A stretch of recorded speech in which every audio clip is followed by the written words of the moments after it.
What up, Laker Nation? You here with your boy Kareem, aka 100 Likes. How you guys doing? Wow. Let's get to it. Let's get to it. It been reports that the Lakers reject Jeremy Grant, the trade for Jeremy Grant. Reason being that the Lakers, Grant most likely wouldn't want to resign with the Lakers. He basically saying that he don't want to play behind Bron and AD. But the reports earlier was that Detroit rejected the trade, and I'm also hearing that Detroit is not getting that many offers for Jeremy Grant. I'm hearing there's a deal for him in Washington that may happen. But other than that, I'm hearing that it's not that much traction for Jeremy Grant. And see, the thing is, like I said, a lot of teams may be a little scared off about the contract with him, and that could be an issue. Maybe the Lakers wasn't concerned about it, but they feel that he wasn't one of the Lakers wasn't one of the teams that he want to go to. What I'm hearing that because he don't want to be sitting in the third spot and maybe fourth because they're not going to trade him for Russ. So he probably looking at the Lakers situation like Russ, Bron, and AD, and the pecking order where I may fall in that. Russ has the ball, so he has some control. So it's not you can sit there and say, oh well, some may feel, oh, he's better than Russ. He could be third. It don't work like that. Especially if the guy has the ball in his hand. So Russ does have some control, and he pretty much can dictate the situation.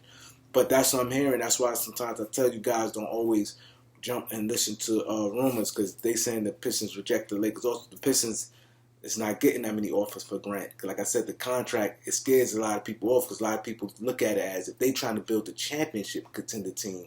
They don't look at him as the number two guy, and that's what he wants to be, the number two guy.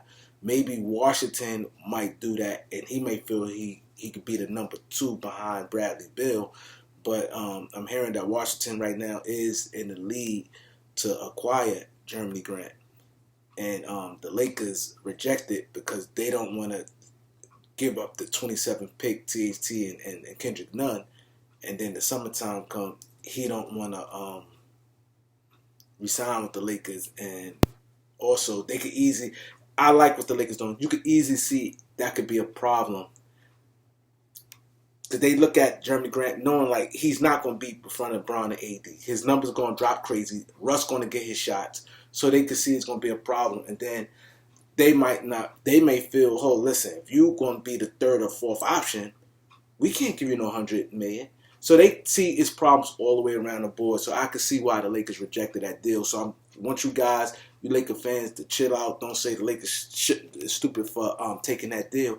And I feel, me personally, I'm not in panic mode. And I also hearing that, LeBron and some Laker brass is not in panic mode the way people think. They just want to get a couple of pieces that can help them. Not no big moves that can help them. And long as they can stay in the sixth seed, they don't feel no team a threat to them. They feel as long as they healthy, they can make noise. And I feel the same way. My thing is, I just want the Lakers playing well enough where when it comes to like the last 5 games of the season, where they could rest Bron and AD, where they got the 6th seed locked in. That's what I want. I don't want them to have to do a playing game, and that's what the Lakers don't want. They want to be able to rest Bron. They feel as long as they team healthy going to the playoffs.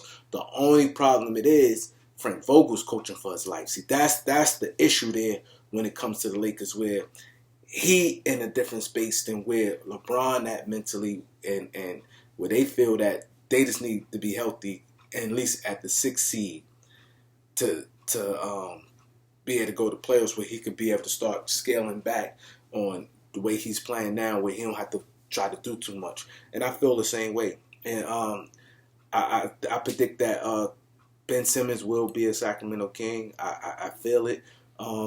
King starting to give up some wiggle room.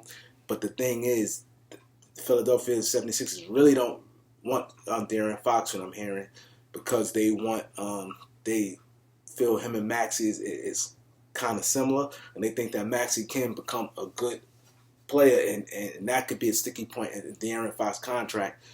That's why Philly feel if they take on Fox, Sacramento got to take Tobias Harris. See, that's the thing with that. Sacramento don't have to take Tobias Harris if they give up Halliburton. That's what Philly want. Philly want Halliburton. But if they have to take on Darren Fox's contract, they want Sacramento to take Tobias Harris. So that's the thing with them right there. That's the thing. So if it's Fox, you got to take Tobias Harris. If it's Halliburton, you don't have to take back Harris. So that's where they at with it right there. So I think that deal gonna go down. That's the strongest deal on the table right now for Philadelphia, and I think that definitely gonna happen right there. And around the league, like I said, it's gonna be real busy. A lot of teams gonna make like some type of moves because they feel that they can compete. And what I like with Phoenix doing, Phoenix is not resting. They still trying to add a piece. They trying to get rid of Dario Saric and Frank Kaminsky, and they trying to make a move. I think that Phoenix may end up with a guy like the guy from the Spurs, Thaddeus Young. I think Phoenix will end up with a guy like that, Thaddeus Young.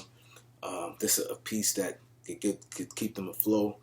And I think that Golden State still looking to do something. Me personally, if I'm Golden State and I'm looking at Steph Curry age, Clay already 31, and Clay had 2 big injuries. I go in for Ben. I'm sorry. I know people like, oh, they playing well right now. I don't trust Andrew Wiggins. If I'm Golden State, I don't trust him. He playing good now, but can he play good? He always solid, but if I could get Ben Simmons, I'm moving Wiggins, I'm moving Jordan Poole, and I'm moving Jonathan Kuminga. I'm moving that. If they want to, you got to, because now you got another guy 25 years old that could be a cornerstone of your franchise. Kuminga is not going to be that. Yes, he looks good and it's not, but you could trade him. Wiggins, he's not going to be that. He hasn't good, and I think Wiggins and Poole would be a good fit with Philadelphia and Jonathan Kuminga. I think that'd be good. If I have to give up a pick, you just do it. To get cornerstone players and guys who makes a hell of a difference, you have to do that. You just got to do that. And you have to be reality. Your guards is in their 30s.